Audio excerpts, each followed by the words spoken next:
मेरे प्यारे देशवासियों, नमस्कार। 76वें स्वाधीनता दिवस की पूर्व संध्या पर देश विदेश में रहने वाले सभी भारतीयों को मैं हार्दिक बधाई देती हूँ।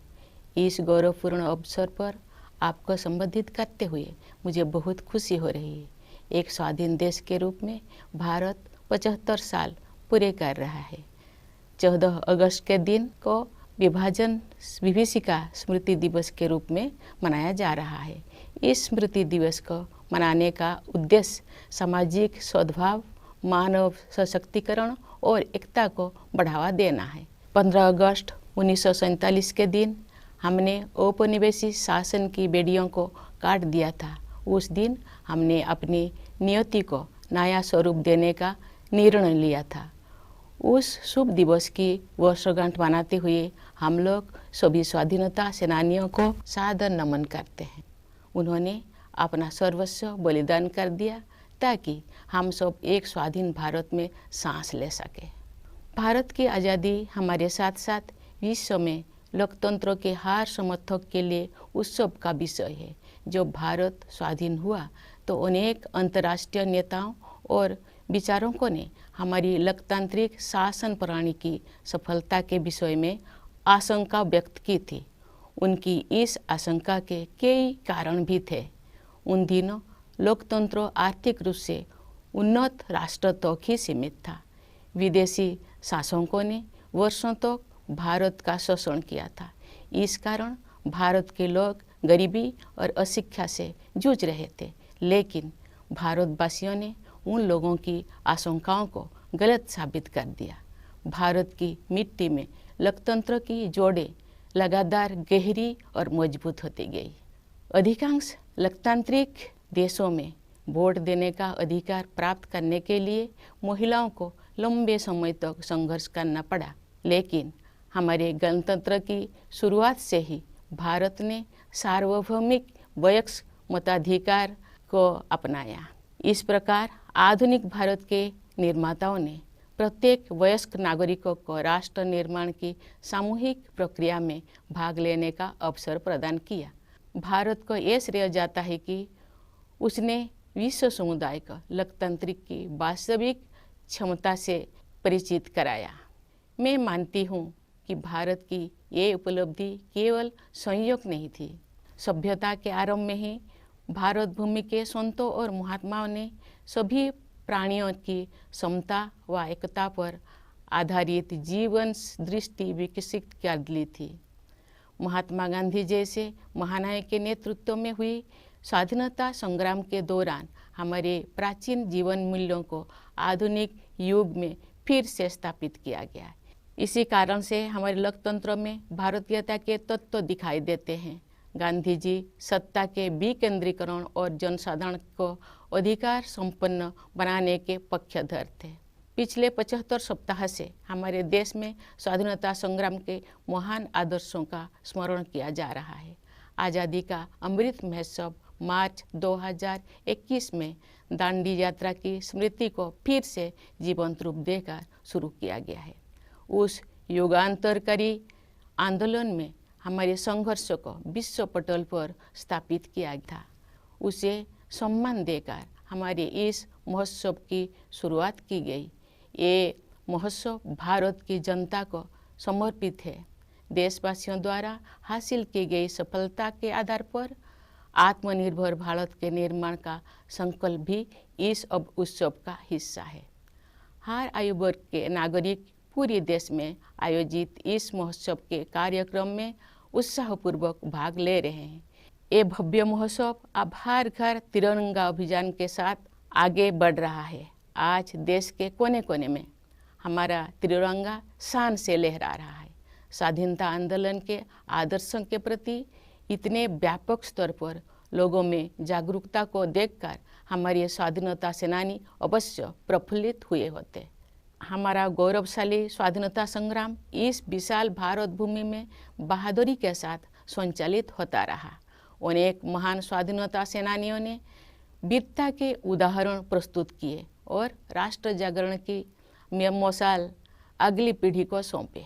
अनेक वीर योद्धाओं तथा उनके संघर्षों, विशेषकर किसानों और आदिवासी समुदाय के वीरों का योगदान एक लंबे समय तक सामूहिक स्मृति से बाहर रहा। पिछले वर्ष से हर 15 नवंबर को जनजातीय गौरव दिवस के रूप में मनाने का सरकार का निर्णय स्वागत योग्य है। हमारे जनजातीय महानायक केवल स्थानीय या क्षेत्रीय प्रतीक नहीं है, बल्कि ये पूरे देश के लिए प्रेरणा का स्रोत है।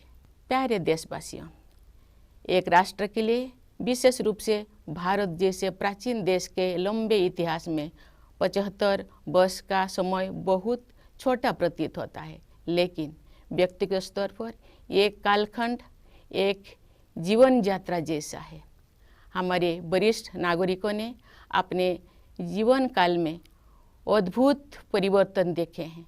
ये गवाह है कि कैसे आज़ादी के बाद सभी पीढ़ियों ने कड़ी मेहनत की, विशाल चुनौतियों का सामना किया और स्वयं अपने भाग्य विधाता बने। इस दौर में हमने जो कुछ सीखा है वो सब उपयोगी साबित होगा, क्योंकि हम राष्ट्र की यात्रा में एक ऐतिहासिक पड़ाव की ओर आगे बढ़ रहे हैं। हम सब 2047 में स्वाधीनता के शताब्दी उत्सव तक की 25 वर्षों की अवधि यानी भारत के अमृत काल में प्रवेश कर रहे हैं। हमारा संकल्प है कि वर्ष 2047 तक हम अपने स्वाधीनता सेनानियों के सपनों को पूरी तरह साकार कर लेंगे। इसी कालखंड में हम बाबा साहेब भीमराव अंबेडकर के नेतृत्व में संविधान का निर्माण करने वाला विभूतियों के विजन को साकार कर चुके होंगे। एक आत्मनिर्भर भारत के निर्माण में हम पहले से ही तत्पर हैं। वो एक ऐसा भारत होगा जो अपनी संभावनाओं को साकार कर चुका होगा। दुनिया ने हाल के वर्षों में एक नए भारत को उभरते हुए देखा है। खासकर कोविड-19 के प्रकोप के बाद इस महामारी का सामना हमने जिस तरह किया है उसकी सर्वत्र सराहना की गई है। हमने देश में ही निर्मित वैक्सीन के साथ मानव इतिहास का सबसे बड़ा टीकाकरण अभियान शुरू किया। पिछले महीने हमने 200 करोड़ वैक्सीन कवरेज का आंकड़ा पार कर दिया है। इस महामारी का सामना करने में हमारी उपलब्धियां विश्व के अनेक विकसित देशों से अधिक रही है। इस प्रशंसनीय उपलब्धि के लिए हम अपने वैज्ञानिकों, डॉक्टरों, नर्सों, पैरामेडिक्स और टीकाकरण से जुड़े कर्मचारियों के आभार हैं। इस आपदा में कोरोना योद्धाओं द्वारा किया गया योगदान विशेष रूप से प्रशंसनीय है। कोरोना महामारी ने पूरे विश्व में मानव जीवन और अर्थव्यवस्थाओं पर कठोर प्रहार किया है। जब दुनिया इस गंभीर संकट के आर्थिक परिणामों से जूझ रही थी, तब भारत ने स्वयं को संभाला और अब पुनः तीव्र गति से आगे बढ़ने लगा है। इस समय भारत दुनिया में सबसे तेजी से बढ़ रही प्रमुख अर्थव्यवस्था में से एक है। भारत को स्टार्टअप इकोसिस्टम का विश्व में ऊंचा स्थान है। हमारे देश में स्टार्टअप्स की सफलता, विशेषकर यूनिकॉर्न्स की बढ़ती हुई संख्या हमारी औद्योगिक प्रगति का शानदार उदाहरण है। विश्व में चल रही आर्थिक कठिनाई के विपरीत भारत की अर्थव्यवस्था को तेजी से आगे बढ़ाने के श्रेय सरकार तथा नीति निर्माताओं को जाता है। पिछले कुछ वर्षों के दौरान फिजिकल और डिजिटल इंफ्रास्ट्रक्चर के विकास में अभूतपूर्व प्रगति हुई है। प्रधानमंत्री गति शक्ति योजना के द्वारा कनेक्टिविटी को बेहतर बनाया जा रहा है। परिवहन के जल, थल, वायु आदि पर आधारित सभी माध्यमों को भलीभांति एक दूसरे के साथ जोड़कर पूरे देश में आवागमन को सुगम बनाया जा रहा है। प्रगति के प्रति हमारे देश में दिखाई दे रही उत्साह का श्रेय कड़ी मेहनत करने वाले हमारे किसान व मजदूर भाई बहनों को भी जाता है। साथ ही व्यवसाय की सूझबूझ से समृद्धि का सृजन करने वाले हमारे उद्यमियों को भी जाता है। सबसे अधिक खुशी की बात है कि देश का आर्थिक विकास और अधिक समावेशी होता जा रहा है तथा क्षेत्रीय विषमताएं भी कम हो रही है। लेकिन ये तो केवल शुरुआत ही है। दूरगामी परिणाम वाले सुधारों और नीतियों द्वारा इन परिवर्तनों की आधार भूमि पहले से ही तैयार की जा रही थी। उदाहरण के लिए डिजिटल इंडिया अभियान द्वारा ज्ञान पर आधारित अर्थव्यवस्था की आधारशिला स्थापित की जा रही है। राष्ट्रीय शिक्षा नीति का उद्देश्य भावी पीढ़ी को औद्योगिक क्रांति के अगले चरणों के लिए तैयार करना तथा उन्हें हमारी विरासत के साथ फिर से जोड़ना भी है। आर्थिक प्रगति से देशवासियों का जीवन और भी सुगम होता जा रहा है। आर्थिक सुधारों के साथ साथ जन कल्याण के नए कदम भी उठाया जा रहे हैं। प्रधानमंत्री आवास योजना की सहायता से गरीब के पास स्वयं का घर होना अब एक सपना नहीं रह गया, बल्कि सच्चाई का रूप ले चुका है। इसी तरह जल जीवन मिशन के अंतर्गत हर घर जल योजना पर कार्य चल रहा है। इन उपायों का और उसी तरह के अन्य प्रयासों का उद्देश्य सभी को, विशेषकर गरीबों को, बुनियादी सुविधाएं प्रदान करना है। भारत में आज संवेदनशीलता व करुणा के जीवन मूल्यों को प्रमुखता दी जा रही है। इन जीवन मूल्यों का मुख्य उद्देश्य हमारे वंचित, जरूरतमंदों तथा समाज के हाशिए पर रहने वाले लोगों के कल्याण हेतु कार्य करना है। हमारे राष्ट्रीय मूल्यों को नागरिकों के मूल कर्तव्यों के रूप में भारत के संविधान में समाहित किया गया है। देश के प्रत्येक नागरिक से मेरा अनुरोध है कि वे अपने मूल कर्तव्यों के बारे में जानें, उनका पालन करें, जिससे हमारा राष्ट्र नई ऊंचाइयों को छू सके। प्यारे देशवासियों, आज देश में स्वास्थ्य, शिक्षा और अर्थव्यवस्था तथा उनके साथ जुड़े अन्य क्षेत्रों में जो अच्छे बदलाव दिखाई दे रहे हैं, उनके मूल में सुशासन पर विशेष बल दिए जाने की प्रमुख भूमिका है। जब राष्ट्र सर्वोपरि की भावना से कार्य किया जाता है तो उसका प्रभाव प्रत्येक निर्णय एवं कार्य क्षेत्र में दिखाई देता है। ये बदलाव विश्व समुदाय में भारत की प्रतिष्ठा में भी दिखाई दे रहा है। भारत के नया आत्मविश्वास का स्रोत देश के युवा, किसान और सबसे बढ़कर देश की महिलाएं हैं। अब देश में स्त्री पुरुष के आधार पर असमानता कम हो रही है। महिलाएं अनेक रूढ़ियों और बाधाओं को पार करते हुए आगे बढ़ रही हैं। सामाजिक और राजनीतिक प्रक्रियाओं में उनकी बढ़ती भागीदारी निर्णायक साबित होगी। आज हमारी पंचायती राज संस्थाओं में निर्वाचित महिला प्रतिनिधियों की संख्या 14 लाख से कहीं अधिक है। हमारे देश की बहुत सी उम्मीदें हमारी बेटियों पर टिकी हुई है। समुचित अवसर मिलने पर वे शानदार सफलता हासिल कर सकती है। अनेक बेटियों ने हाल ही में संपन्न हुए राष्ट्रमंडल खेलों में देश का गौरव बढ़ाया है। हमारे खिलाड़ी अन्य अंतर्राष्ट्रीय प्रतियोगिताओं में भी देश को गौरवान्वित कर रहे हैं। हमारे बहुत से विजेता समाज के वंचित वर्गों में से आते हैं। हमारी बेटियां फाइटर पायलट से लेकर स्पेस साइंटिस्ट होने तक हर क्षेत्र में अपना परचम लहरा रहे हैं। प्यारे देशवासियों, जब हम स्वाधीनता दिवस मनाते हैं तो वास्तव में हम अपनी भारतीयता का उत्सव मनाते हैं। हमारा भारत अनेक विविधताओं से भरा देश है, परंतु इस विविधता के साथ ही हम सभी में कुछ ना कुछ ऐसा है जो एक समान है। यही समानता हम सभी देशवासियों को एक सूत्र में पिरोती है तथा एक भारत श्रेष्ठ भारत की भावना के साथ आगे बढ़ने के लिए प्रेरित करती है। भारत अपने पहाड़ों, नदियों, झीलों और वनों तथा उन क्षेत्रों में रहने वाले जीव जंतुओं के कारण भी अत्यंत आकर्षक है। आज जब हमारे पर्यावरण के सम्मुख नई नई चुनौतियां आ रही है, तब हमें भारत की सुंदरता से जुड़ी हर चीज़ का दृढ़तापूर्वक संरक्षण करना चाहिए। जल, मिट्टी और जैविक विविधता का संरक्षण हमारी भावी पीढ़ियों के प्रति हमारा कर्तव्य है। प्रकृति की देखभाल माँ की तरह करना हमारी भारतीय संस्कृति का अभिन्न अंग रहा है। हम भारतवासी अपनी पारंपरिक जीवन शैली से पूरी दुनिया का सही राह दिखा सकते हैं। योग एवं आयुर्वेद विश्व समुदाय को भारत का अमूल्य उपहार है, जिसकी लोकप्रियता पूरी दुनिया में निरंतर बढ़ रही है। प्यारे देशवासियों, हमारे पास जो कुछ भी है वो हमारी मातृभूमि का दिया हुआ है। इसलिए हमें अपने देश की सुरक्षा, प्रगति और समृद्धि के लिए अपना सब कुछ अर्पण कर देने का संकल्प लेना चाहिए। हमारे अस्तित्व की सार्थकता एक महान भारत के निर्माण में ही दिखाई देगी।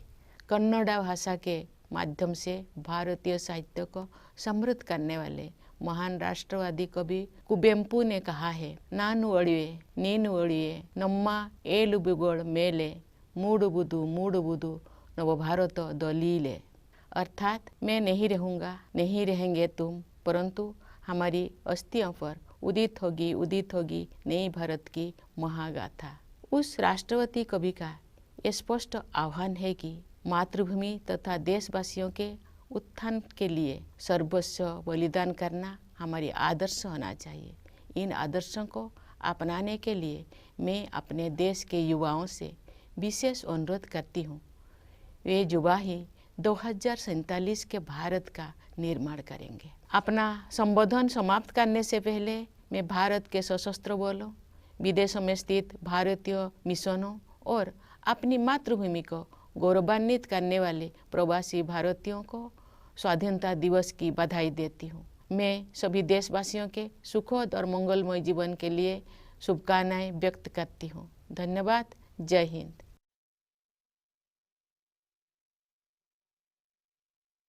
My dear fellow citizens, Namaskar. My heartiest greetings in advance to all Indians living in the country and abroad on the eve of the 76th Independence Day. I am delighted to address you on this momentous occasion. India is completing 75 years as an independent nation. 14 August is observed as Partition Horrors Remembrance Day, so as to promote social harmony, unity and empowerment of people. Tomorrow marks the day when we had freed ourselves from the shackles of colonial rulers and decided to reshape our destiny. As all of us celebrate the anniversary of that day, we vow to all those men and women who made enormous sacrifices to make it possible for us to live in a free India. It is a cause of celebration not only for all of us, but also for every advocate of democracy around the world. When India won independence, there were many international leaders and experts who were skeptical about the success of democratic form of government in India. They had their reasons to be doubtful. In those days, democracy was limited to economically advanced nations. India, after so many years of exploitation at the hands of foreign rulers, was marred by poverty and illiteracy. But we Indians proved the skeptic wrong. Democracy not only grew roots in this soil, it was enriched too. In most other well-established democracies, women had to wage long drawn struggle to get the right to vote. But India adopted universal adult franchise right since the beginning of the Republic. Thus, the makers of modern India enabled each and every adult citizen to participate in the collective process of nation building. Thus, India can be credited to have helped the world discover the true potential of democracy. I believe this was not a coincidence. At the beginning of civilization, saints and seers of this land had developed a vision of humanity that was defined by equality of all, indeed oneness of all. The great freedom struggle and its leader like Mahatma Gandhi rediscovered our ancient values for modern times. Then it is no wonder our democracy has Indian characteristics. Gandhiji advocated decentralization and power to the people. For 75 weeks, now the nation has been commemorating these noble ideas that won us freedom.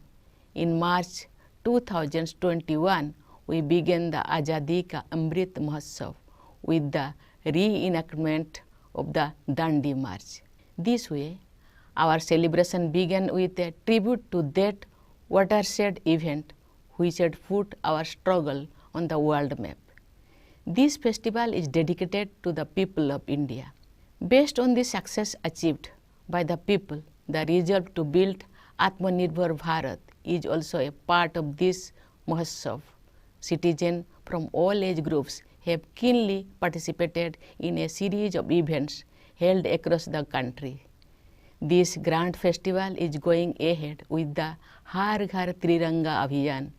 The Indian tricolors are fluttering in every nook and corner of the country. Great martyrs would have been thrilled to see the spirit of the independence movement coming alive again on such a massive scale. Our glorious freedom struggles was waged bravely across the vast territory of our country. Many great freedom fighters did their duty and passed on the torch of awakening, leaving little trace on their heroic deeds. Forgotten for long were many heroes and their struggles, especially among the peasants and tribal population.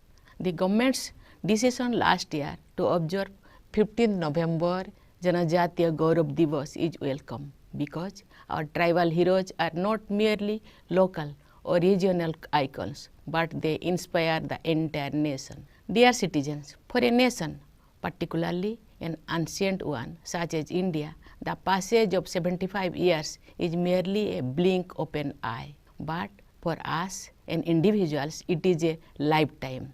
Senior citizens among us have witnessed a dramatic change in their lifetime. They have seen how, after independence, all the generations have toiled hard, how we met great challenges, and how we have taken charge of our destiny. The lessons learned in the process will prove useful as we move towards the next milestone in the journey of the nation, the Amrit Kal, the 25 years to be celebration of the centenary of our independence. By the year 2047, we will have fully realized the dreams of our freedom fighters. We will have given a concrete shape to the vision of those who, led by Baba Saheb Bhimrao Ambedkar, drafted the Constitution. We all already on course to build an Atmanirbhar Bharat, an India that would have realized its true potential.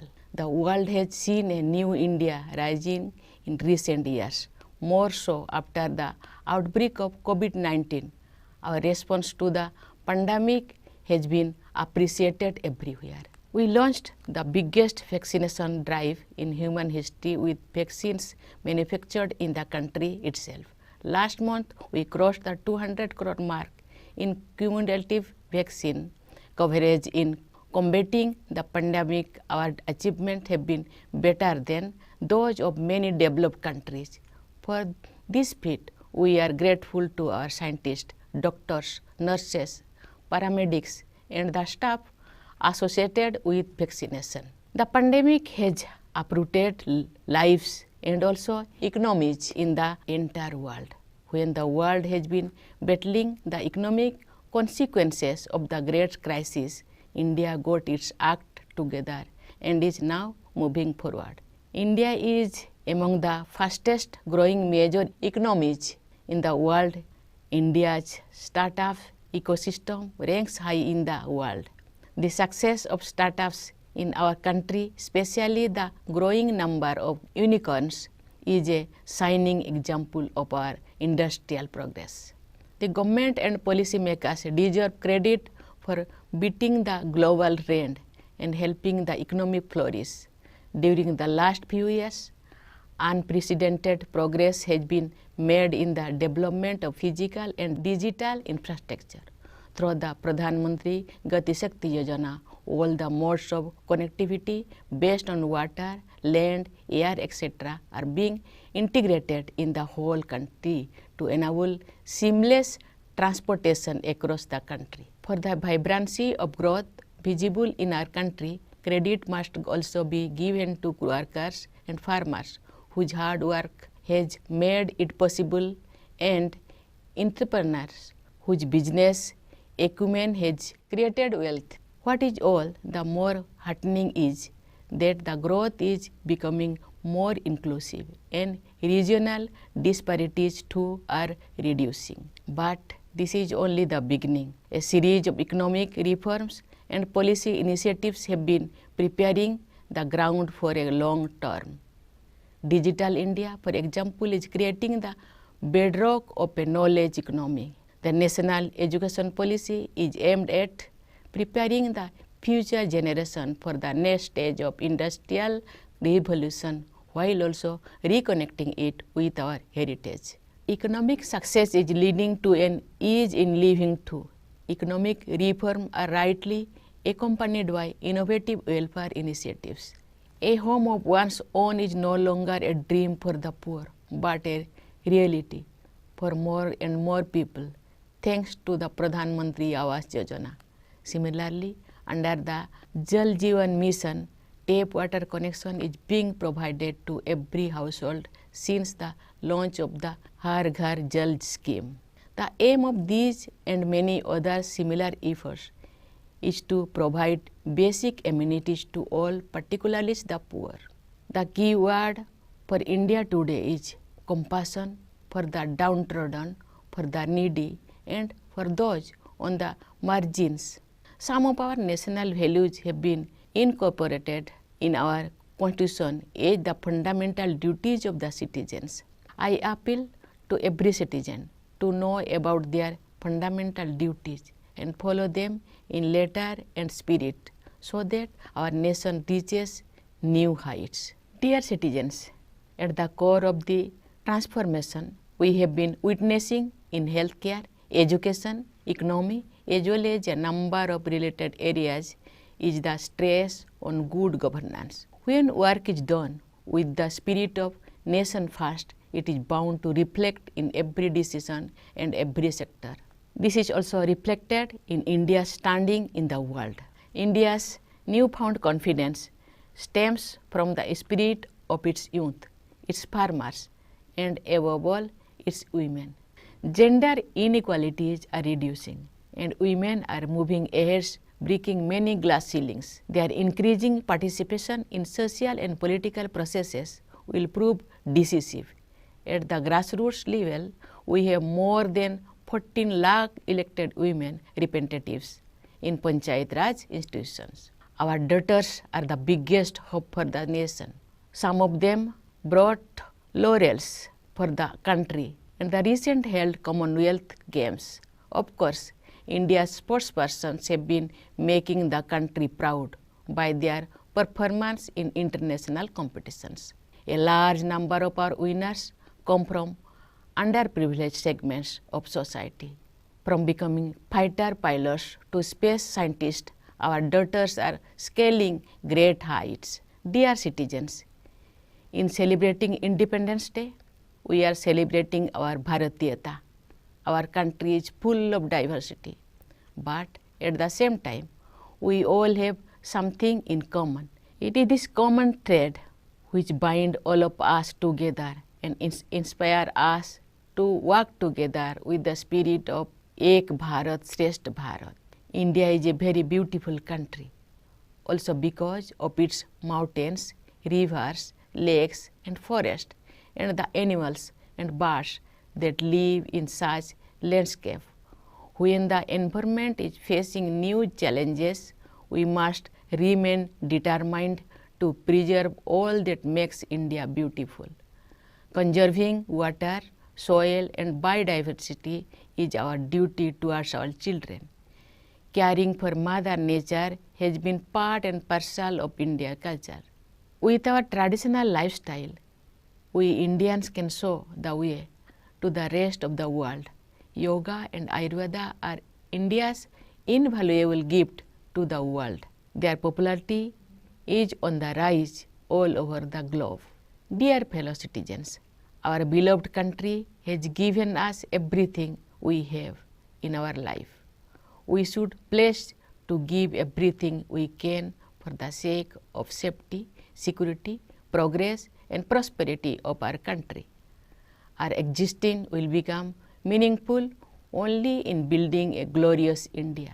The great nationalist poet Kuvempu, who enriched Indian literature through Kannada language, had written, Nannu Odive, Ninnu Odive, Nomma Eduveಗಳ ಮೇಲೆ ಮೂಡುವುದು ನವ ಭಾರತದ ಲೀಲೆ, which means I will pass, so will you, but on our bones will arise the great tale of a new India. This is a clarion call of the nationalist poet for making total sacrifice for the motherland and upliftment of fellow citizens. To follow these ideals is my special appeals to the youth of the country who are going to build the India of 2047.